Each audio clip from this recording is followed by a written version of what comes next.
నేను చెప్పిన కదా ఇప్పుడు మన దేదేంద ఆంధ్రప్రదేశ్ అన్నది 2009 it is model for entire nation what we have frame the rules.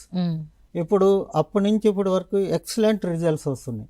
అప్పుడు ఏంది మన దగ్గర 1 lakh డాగ్ బైట్స్ అయ్యండి, no human deaths as far after rules frame చేసినాక హ్యూమన్ డెత్స్ అనేది లేదు యాక్చువల్గా.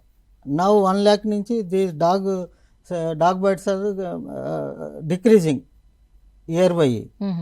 సో మనకు రూల్స్ అయినా 423 అనేది మున్సిపాలిటీస్, అది 2009 యాక్ట్ జీవో ప్రకారం compulsory sterilization, vaccination, deworming, ABC అన్నది కంపల్సరీ చేయాలి.